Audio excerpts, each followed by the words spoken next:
गोवा के सभी साथियों को, सभी बहनों भाइयों को मेरा नमस्कार।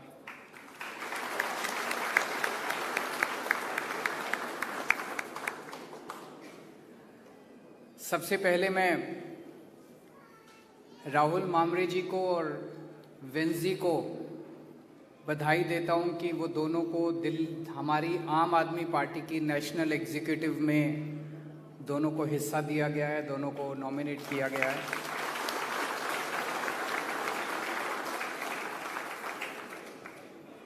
मैं सिसिल को बधाई देता हूं कि उन्हें हमारे पूरे देश की जो आम आदमी पार्टी की यूथ विंग है उसका वाइस प्रेसिडेंट बनाया गया है।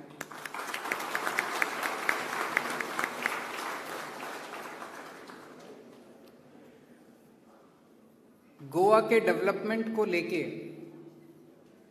गोवा के लोगों के साथ मिलके हम लोगों ने एक बहुत इलैबोरेट प्लान बनाया है। गोवा स्टेट, गोवा राज्य बहुत खूबसूरत है, गोवा के लोग बहुत खूबसूरत हैं, गोवा के लोग बहुत अच्छे हैं। भगवान ने गोवा को सब कुछ दिया, नदियां दी, जंगल दिए, पहाड़ दिए, सब कुछ दिया, इतना खूबसूरत स्टेट है। लेकिन अभी तक इन सभी नेताओं ने और पार्टियों ने मिलके गोवा को लूटने में कोई कसर नहीं छोड़ी। जिसको मौका मिला उसने लूट लिया और सब अपने मौके की तलाश में रहते हैं कि 5 साल खत्म हो, अब हमारा मौका है, 5 साल खत्म हो, अब हमारा मौका है। इसे बंद करना है, इस लूट को बंद करना है। इसको लेके हमने बड़ा इलैबोरेट प्लान बनाया है, गोवा के लोगों के साथ बैठ के बनाया है, उनकी ज़रूरतों के मुताबिक बनाया है। और अभी कुछ दिन पहले जब मैं आया था तो उस प्लान का पहला पॉइंट अनाउंस किया था कि आम आदमी पार्टी की सरकार बनेगी तो गोवा के अंदर मुफ्त बिजली दी जाएगी, 300 यूनिट बिजली मुफ्त होगी, पुराने बिल माफ किए जाएंगे, किसानों को फ्री बिजली दी जाएगी और सबसे इंपॉर्टेंट 24 घंटे बिजली दी जाएगी। कई लोगों को यकीन नहीं होता। मैंने देखा जब पिछली प्रेस कॉन्फ्रेंस में आया था कुछ लोगों ने पूछा पैसा कहां से आएगा। यही चीज दिल्ली के भी मीडिया वाले पूछते थे। जब दिल्ली में हमारी सरकार बनी 2015 में, हमने कहा था हम बिजली मुफ्त करेंगे, मीडिया वाले पूछते थे पैसा कहां से आएगा। पैसा आया। हमने लूट रोकी, हमने ईमानदारी से सरकार चलाई, हमने भ्रष्टाचार रोका, हमने रिश्वतखोरी रोकी, उससे इतना पैसा बचने लगा, इतना पैसा बचने लगा, सबकी बिजली मुफ्त कर दी।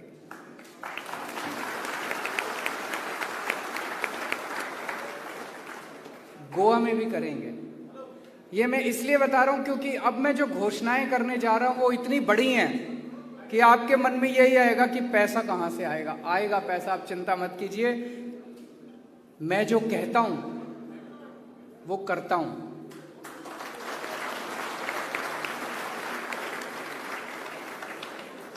मैं नेता नहीं हूं, मुझे राजनीति करनी नहीं आती, मुझे पॉलिटिक्स करनी नहीं आती। मैं केवल जनता का आदमी हूं, आम आदमी हूं, आम आदमी के दर्द को समझता हूं और जो हम कहते हैं पूरी एक्सरसाइज करके एक एक पैसे का हिसाब करके बोलते हैं। आप लोगों को यकीन नहीं है, आप में से बहुत सारे लोग ऐसे होंगे जिनके दोस्त रिश्तेदार दिल्ली में रहते हैं। उनको दिल्ली में फोन करके पूछे कि उनका बिजली का बिल कितना आता है। अब 24 घंटे बिजली आती है दिल्ली में और बिजली का बिल 0 आता है। आज हम गोवा के यूथ की बात करेंगे, गोवा के युवाओं की बात करेंगे।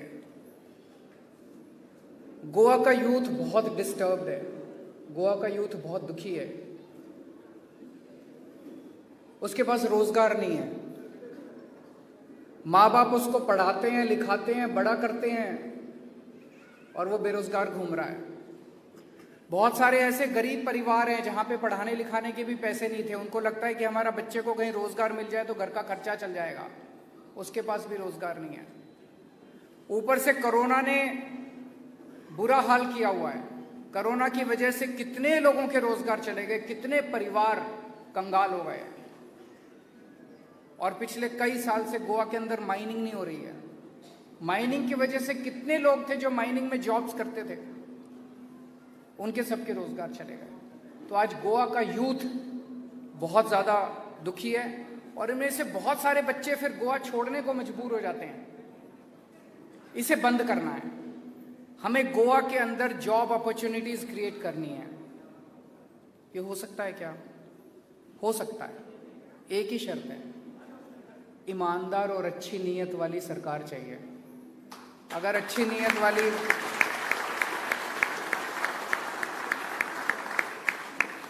नीयत वाली ईमानदार सरकार आएगी तो सब कुछ हो सकता है। तो गोवा के अंदर जॉब्स के लिए मैं 7 घोषणाएं आज कर रहा हूं, 7 अनाउंसमेंट्स।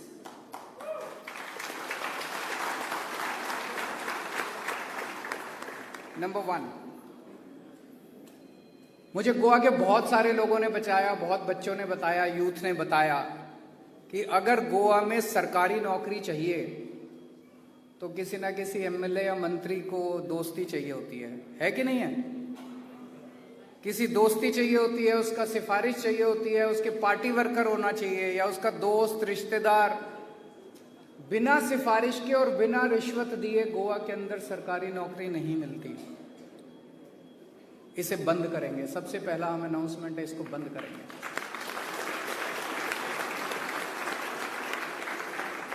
गोवा की हर सरकारी नौकरी के ऊपर गोवा के यूथ का अधिकार होगा। एक आम यूथ का अधिकार होगा जिसके पास रिश्वत देने को पैसा नहीं है और जिसकी कोई दोस्ती रिश्तेदारी किसी एमएलए या किसी और कोई पार्टी वर्कर नहीं है। एक आम गोवा के यूथ का अधिकार होगा गोवा की सरकारी नौकरियों के ऊपर। और ये दिल्ली में हमने करके दिखाया। हमारी दिल्ली के अंदर भी सरकार बनने के पहले ऐसे ही चलता था, सरकारी नौकरियां ऐसे ही मिलती थी। पूरा सिस्टम ट्रांसपेरेंट करेंगे, पूरा सिस्टम ट्रांसपेरेंट करेंगे, अकाउंटेबल करेंगे और गोवा की जितनी भी नौकरियां हैं, सरकारी नौकरियां, गोवा के बच्चों को, हर बच्चे का अधिकार होगा, उसमें अप्लाई करेगा और ट्रांसपेरेंट तरीके से मेरिट बेसिस पे उसको नौकरी मिलेगी। नंबर 1।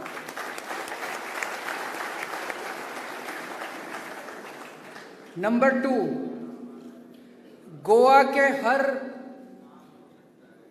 घर से एक बेरोजगार यूथ को रोजगार देने के लिए अरेंजमेंट करेंगे। गोवा के हर घर से, हर फैमिली से एक बेरोजगार यूथ को रोजगार मुहैया कराने के लिए अरेंजमेंट करेंगे। नंबर 3, जब तक उसको रोजगार नहीं मिलता तब तक उसको 3,000 रुपए पर मंथ बेरोजगारी भत्ता दिया जाएगा।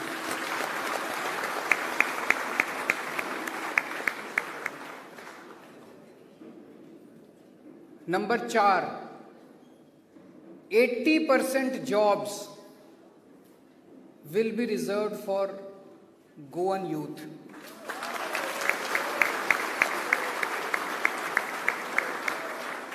इसको मैं थोड़ा क्लियर कर दूं। मुझे बताया गया है कि जो गवर्नमेंट सर्विस है, गवर्नमेंट जॉब्स, उसमें तो अभी लगभग सारे जॉब्स गोवन के लिए रिजर्व्ड हैं।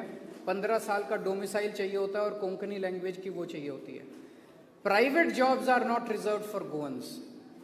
We will bring a law to reserve 80% of the private jobs also for Goan youth.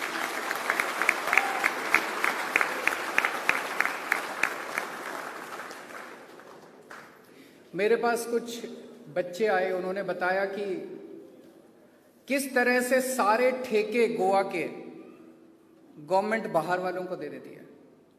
वो बाहर वाला अपने लोगों को सबको लेके आता है, अपने सारा मैन पावर लेके आता है और गोवा के लोग देखते रह जाते हैं। गोवा के बच्चों को नौकरियां नहीं मिलती है। उसी तरह से अभी जब माइनिंग खुलेगी, माइनिंग की ऑक्शन होगी, लोगों को ये डर है कि इसके अंदर अभी तक काफी ज्यादा माइनिंग के लोगों को नौकरी, गोवा के लोगों को नौकरी मिलती थी। कहीं ऐसा ना हो कि जिन लोगों को माइनिंग लीज मिले वो सारे बाहर के लोगों को लेके आ जाए और गोवा के माइनिंग डिपेंडेंट फैमिलीज जो हैं वो देखती रह जाए। तो ये क्लॉज हमने डाला कि 80% of the jobs will be reserved for गोवंस। इसमें कुछ लोगों ने हमें कहा कि कुछ सेक्टर ऐसे होते हैं जिसमें एक्सपर्टीज की जरूरत होती है, इसलिए 20% रखा है कि अगर आपको एक्सपर्टीज की जरूरत है, स्पेशल एक्सपर्टीज की जरूरत है, उस 20% में आप बाहर से ले आइए, but 80% of the job should be reserve for Goans. 5वां पॉइंट, अभी कोरोना की वजह से टूरिज्म का बहुत नुकसान हुआ है। टूरिज्म पे डिपेंडेंट फैमिलीज जो हैं वो बेरोजगार हो गई हैं, उनके घर में खाने को कुछ नहीं है। तो जब तक उनका रोजगार रिस्टोर नहीं होता, उनका रोजगार वापस नहीं होता, तब तक उन फैमिलीज को 5,000 रुपीज पर मंथ दिया जाएगा।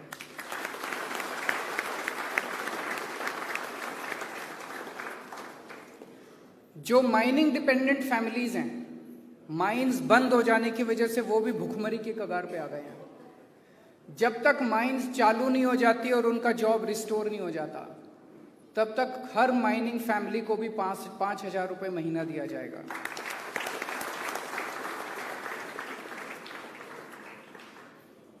मैंने अभी थोड़े दिन पहले न्यूज़पेपर में पढ़ा था गोवा गवर्नमेंट के स्टेटमेंट को। उन्होंने कहा, एक स्टेटिस्टिक्स आई थी कि 50% of the educated Goa youth is unemployed. तो गोवा गवर्नमेंट ने बोला कि that 50% of the Goan youth is unemployed because they don't have requisite skills. Who will give them skills? It is the government which has to give them skills. It is the government which has to prepare our youth for the jobs. Delhi में हमने अभी एक skill university बनाई है। ऐसी ही skill university हम गोवा के अंदर बनाएंगे, जिसमें 12वीं के बाद जो बच्चा जो भी स्किल सीखना चाहता है वो स्किल सीख के अपना अपना जॉब भी कर सकता है और नौकरी भी कर सकता है। नौकरी बनाने लायक उसको, जब तक नौकरी नहीं बन जाती हमारी जिम्मेदार होगी। तो skill university will be open in Goa for creating jobs.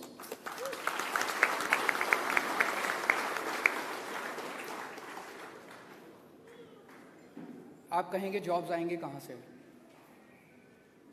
अभी जैसे मैंने बताया कि गोवा को लेके हमने बहुत बड़ा इलेबोरेट प्लान बनाया है। आने वाले टाइम में मैं कई बार आऊँगा आपसे बातचीत करने के लिए। स्कूल्स को लेके नए नए स्कूल्स खोलेंगे, हॉस्पिटल्स को लेके नए नए हॉस्पिटल्स खोलेंगे, विलेज क्लिनिक्स खोलेंगे, सड़कें ठीक करनी है। अभी मैं सड़क से आ रहा था, सड़कें टूटी हुई है कि नहीं हुई है? सड़कें टूटी हुई हैं, उनको ठीक करेंगे। डोर स्टेप डिलीवरी करनी है, वो बहुत सारे काम करने हैं गोवा में। इसके लिए मैन पावर चाहिए। ये सारी मैन पावर गवर्नमेंट के अंदर एम्प्लॉय करनी है। माइनिंग को शुरू करेंगे। माइनिंग को शुरू करने से कितने जॉब्स क्रिएट होंगे? टूरिज्म के अंदर इनफाइनाइट अपॉर्चुनिटीज है। विल पावर चाहिए, बस पॉलिटिकल विल चाहिए। इन सब चीजों से जॉब्स क्रिएट करेंगे, आपके साथ मिलकर करेंगे। और लास्ट में एक छोटी सी चीज कहना चाहता हूं। मैंने थोड़े दिन पहले सुना था कि सावंत साहब ने गोवा के अंदर पानी फ्री कर दिया। मुझे बहुत खुशी हुई। दिल्ली में हमने किया था, 4 साल पहले हमने दिल्ली में पानी किया था। गोवा के अंदर हमने कहा हम बिजली फ्री देंगे, तो उन्होंने कहा हम पानी भी फ्री देंगे। बहुत अच्छी बात है। अब मैंने सुना वहां इन्होंने door step delivery of services भी शुरू कर दिया। हमने दिल्ली में 3 साल पहले door step delivery of services शुरू किया था। उसमें क्या है, अगर आपको दिल्ली सरकार से कोई भी काम कराना है तो आपको एक नंबर दे दिया 1076। आप उस नंबर पे कॉल करो। आपसे पूछेंगे कि आपके घर हम कितने बजे आए। दिल्ली गवर्नमेंट का ऑफिसर आपके घर आता है काम करने के लिए, आपको ऑफिस जाने की जरूरत नहीं है। आप बोलिए मैं रात को 9 बजे आइए, मैं तो काम पे जाता हूँ, मैं काम पे जाती हूँ, मैं तो रात को 9 बजे दिल्ली सरकार का ऑफिसर आपके घर आएगा आपका काम करने के लिए।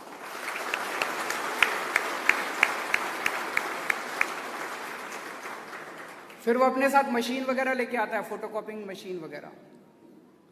तो आप वो पहले से बता देता है ये कागज़ तैयार रखना, वो कागज़ दे दीजिए, वो फोटोकॉपी करके आपके कागज़ वगैरह लेके फीस लेके चला जाता है। और आपका जो भी काम है, वो राशन कार्ड बनाना है, ड्राइविंग लाइसेंस, वो सब आपका बाई पोस्ट आ जाता है। मैंने सुना है सावंत साहब ने अनाउंस किया है कि वो door step delivery of services शुरू करेंगे। मुझे बहुत खुशी हुई। पर मेरा एक कहना है, कि जो दिल्ली में काम हो रहे हैं वो उसको कॉपी कर रहे हैं।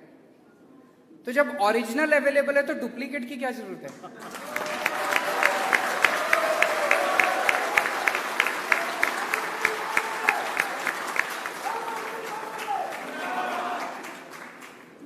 जब गोवा के लोग अपना वोट डाल के ओरिजिनल को चुन सकते हैं तो डुप्लीकेट को चुनने की क्या जरूरत है? फिर डुप्लीकेट वाला तो गड़बड़ी करेगा ना। सो बहुत बहुत शुक्रिया। अगर आपके कोई क्वेश्चंस हैं तो वी कैन टेक 3-4 क्वेश्चंस।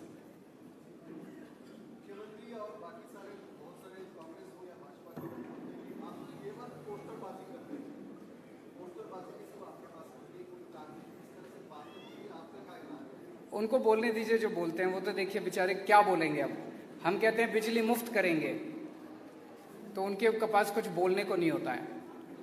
हम कहते हैं हम बच्चों को रोजगार देंगे, उनके पास कुछ जवाब नहीं होता है। फिर कहते हैं केजरीवाल पोस्टरबाजी करता है। बोलने दीजिए उनको। यहाँ पे देखिए कितने, जब मैं बोल रहा था सब ताली बजा रहे थे। लोग कितने खुश हैं कि उनके बच्चों को रोजगार मिलेगा, उनकी बिजली मुफ्त होगी, उनको बेरोजगारी भत्ता मिलेगा।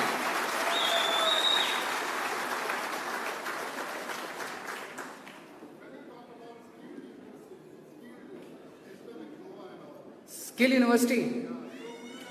Skill University is actually I'll share with you our experiences in Delhi. Delhi में हमने कुछ स्किल इंस्टीट्यूट्स शुरू किए। एक विवेक विहार में शुरू किया, 1-2 और शुरू किए हम लोगों ने। उसमें हम 12वीं क्लास के बाद 6 महीने का कोर्स, 1 साल का कोर्स, 1.5 साल का कोर्स ऐसे करवाते हैं। वो कोर्स करने के बाद एक एक बच्चे को 2-2, 3-3 जॉब्स मिल जाते हैं और अच्छे अच्छे जॉब्स मिल रहे थे। तब हमने सोचा कि इसको एक यूनिवर्सिटी का रूप देना चाहिए। अब हमने स्किल यूनिवर्सिटी शुरू की है जिसमें बड़े बड़े कॉरपोरेट्स के साथ हम टाई अप करके नौकरी पक्की करेंगे। जहां, और स्किल यूनिवर्सिटी की शर्त मैंने एक ही रखी है, जिसको वाइस चांसलर बनाया। मैंने कहा I will assess you only on one parameter, that each child, each youth coming out of this university should have at least 1 job in his pocket. अगर जॉब नहीं दोगे तो फिर आपकी नौकरी भी पक्की नहीं है, वाइस चांसलर की नौकरी भी पक्की नहीं है।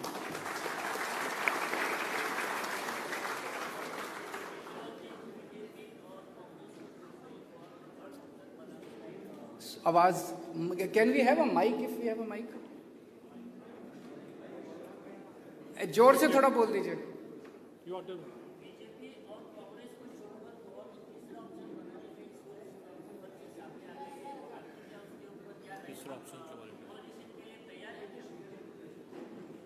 पहली चीज तो मुझे लगता है कि आज हम धीरे धीरे बढ़ते बढ़ते पहला ऑप्शन बनते जा रहे हैं। जितने सर्वे आ रहे हैं, मैंने सर्वे देखे अभी इन दिनों में, 2-3 टीवी चैनल्स ने अपने सर्वे किए। At the moment BJP seems to be at number 1 in those TV surveys. Aam Aadmi Party is at number 2 and Congress seems to be collapsing. अभी तो 5 महीने हैं चुनाव के, 5 महीने दीजिए। 5 महीने में मुझे पूरा उम्मीद है कि गोवा के लोग, ये जो हम सब गारंटी दे रहे हैं, जो कैंपेन चल रहा है, जो दिल्ली के अंदर अच्छा काम चल रहा है, उसको देखते हुए गोवा के लोग पूरी बहुमत की सरकार बनाएंगे दिल्ली, गोवा के अंदर। Last question, anyone else?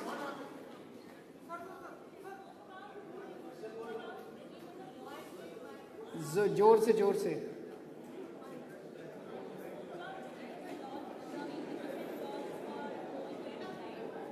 For reserving jobs for 80% of the goals.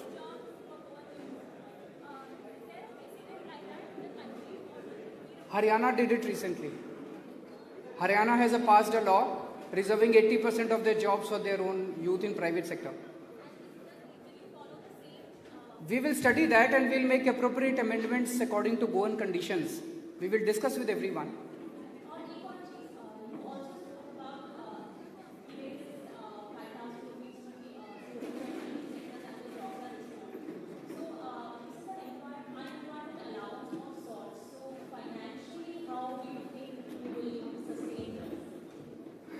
मैं, जब हमारी दिल्ली में सरकार बनी थी, दिल्ली सरकार घाटे में चलती थी, जैसे गोवा सरकार अभी घाटे में चलती है।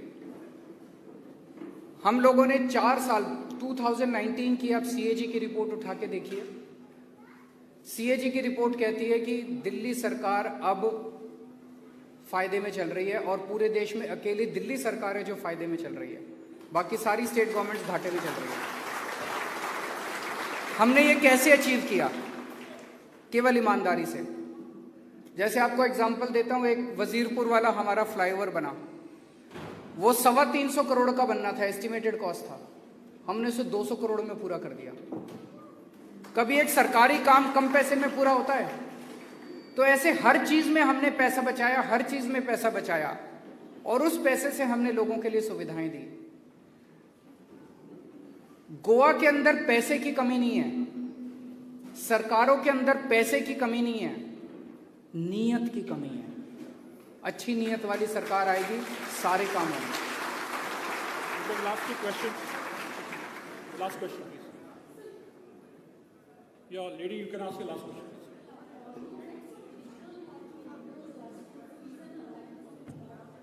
We will let you know as soon as that happens, and if it happens.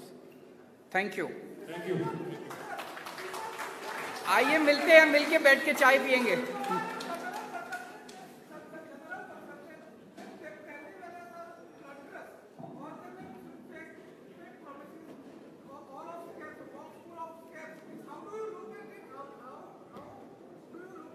Can someone explain the question?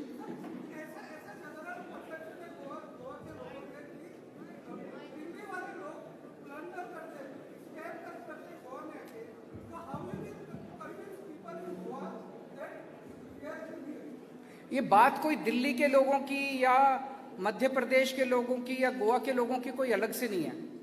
हर जगह अच्छे लोग होते हैं और हर जगह बुरे लोग होते हैं। बेसिकली तो पॉलिटिशियंस की बात है, पॉलिटिक्स खराब हो गई है, पॉलिटिशियंस खराब हो गए हैं, पार्टियां खराब हो गई हैं। लेकिन अब एक नई पार्टी बनी है, आम आदमी पार्टी, जिसने दिल्ली में अच्छा काम करके दिखाया, और दिल्ली में अच्छा काम किया तो यहां भी अच्छा काम करेंगे। The proof of the pudding lies in its eating. Last question, Kathy. Sir, any follow-up on your, after you had the MGP leaders met you last time? She asked me that question. If there is any outcome, we will let you know. Thank you. Thank you.